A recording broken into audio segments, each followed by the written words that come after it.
there's certain things I can do and certain things I can't do, but one of the things I can do is do things. So if you want to do it, then you come on, let me show you how to do it, and or we can learn together, because we're building a relationship. So there's a way this stuff works out. Okay, so if you need help. Okay, number 9, how will I get this help? Now, you can go to, it depends on the kind of help, but like I say, I was 40 some years old and I went to college. And when I say it was really an odd thing for them, because, like I say, I went in to learn. I went in and get smart. And I went in there and all they kept trying to tell me is memorize this, memorize that. And I say, no, I want to know why this and that does stuff like that. That's the help I need. And so we had a bad communication problem on that. So so where you get the help, there's different places, and how you're going to get it, it's different ways. Like I say, we can pay somebody, or we can learn this stuff. And if you're going to learn it, where are you going to do it? Man, I tell you, I've done a lot on the computer, and YouTube has helped me learn a lot. So that's where I go to learn a lot of things. And I have my friends. My friends aren't stupid. I think about all my friends are probably smarter than I am. And so I'm picking their brains all the time. And, well, I'll put it this way. My knowledge is in a field that most people don't get into. So I look for help from my friends and my peers. And see, you hear me talk about peers all the time. And my peers are people that I respect. I want to be like them. And that's what peers are. There's somebody that you respect and you want to be like them. That's why it's important that you get the right peers. These are the people who are going to help guide you in the life you have ahead of you. And they're not going to be criticizing and acting stupid. You want peers that are open-minded and are knowledgeable. And they come in different ages and stuff like that. And as you age, you always get better. Wait, I'm sorry, you don't always get better. But anyway, so you need to consider your peers when you're trying to improve yourself. And depending on what kind of fields that you are in, you might try looking for, like, see, I tried to find a drone club where I could join a drone club and they could help me learn about drones a little faster and a little easier before I start spending money.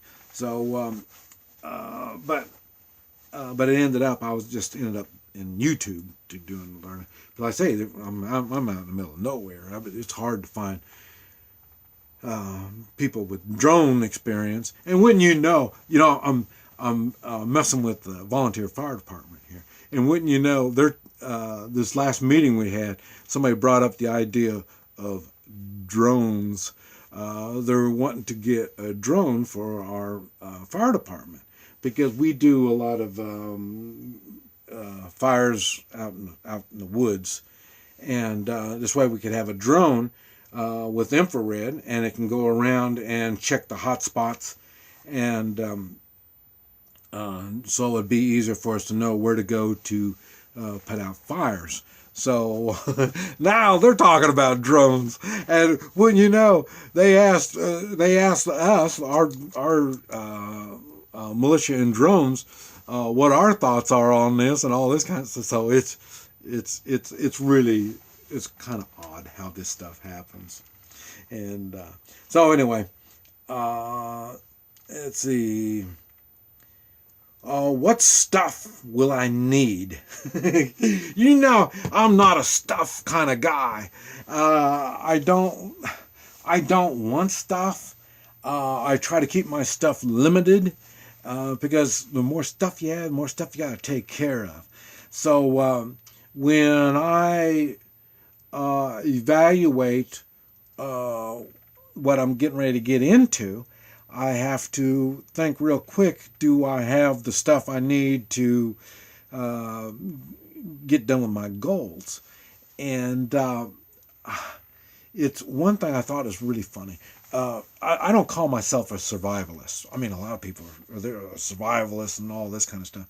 And uh, um, I'm not. I'm not saying that I can't do it. I am not a survivalist. Um, but one thing I've learned, your best survivalists have the least amount of stuff.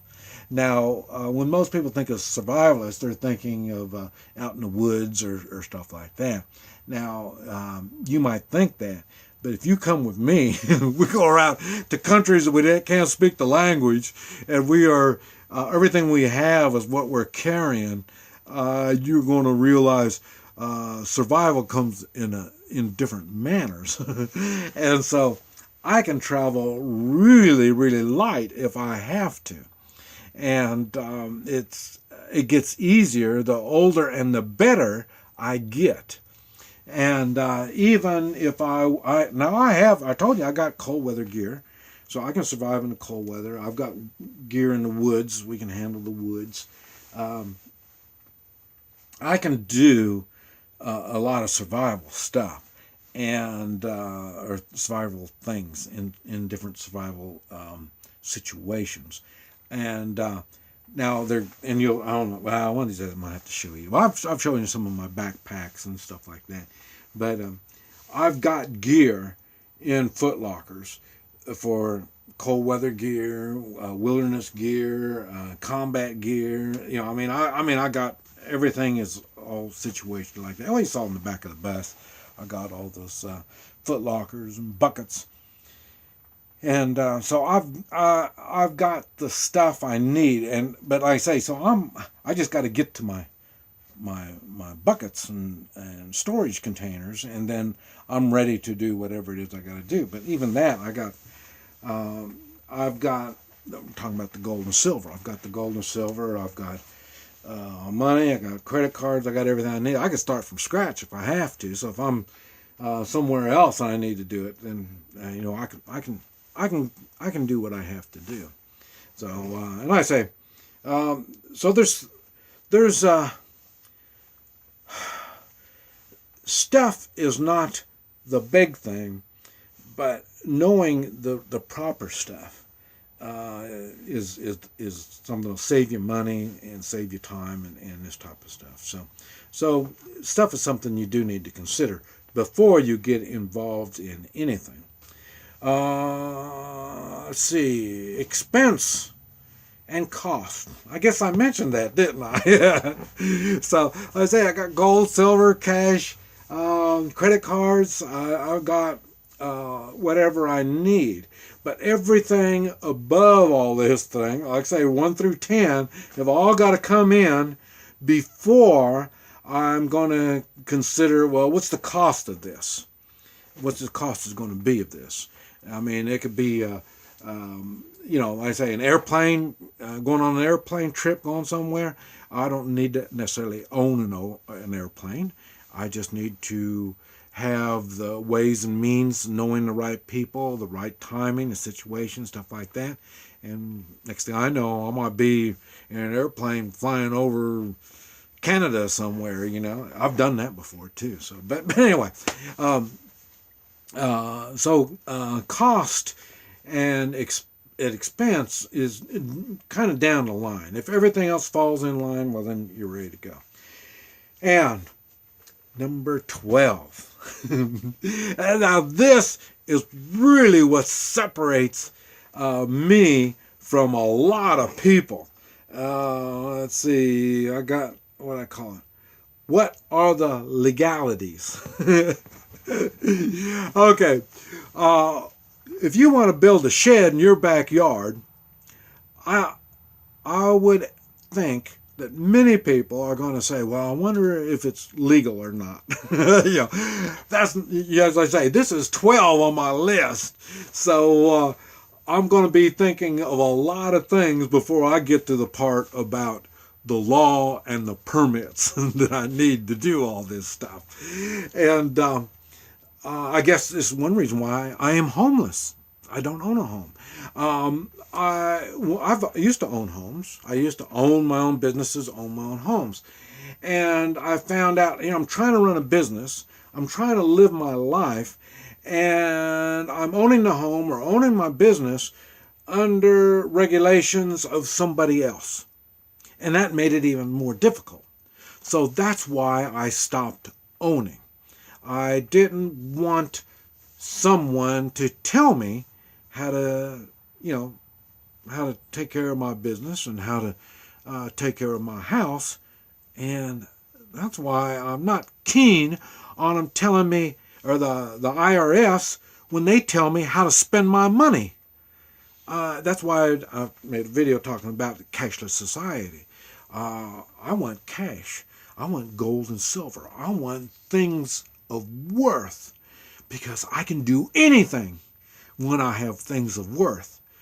But when any of this stuff is controlled by anybody, especially the government, that's going to limit what I can do. So, the legalities, well, if you did number one, morals, then the legalities aren't in that big of a, it's not that big of a thing. It used to be, I'll tell you, it's more of a big thing now than what it used to be. It used to be, you do something, and if it was wrong, you just pay the penalty and move on, Now, they try to imprison you. In some cases, they will even take your life. And so that's why you better have good, strong morals before you start on that other list of 12 things. You better start with the good morals.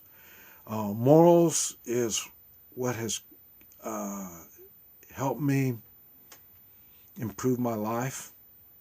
It's helped me get through all the hardships that I've had to bear. You hear me talk about the crosses we bear. Morals and the understanding of morals will help you go a long ways. But anyway, I thought I would let you know all the stuff that I think about before I go into business, before I go to some weird, strange country, before I get in going down the street and a situation's getting ready to happen. These 12 steps is what I use on a regular basis in relationships, in physical things, spiritual things, just all the time. And you thought all this time I'm simple-minded and don't think much. This is Mike, NoStressMike.com.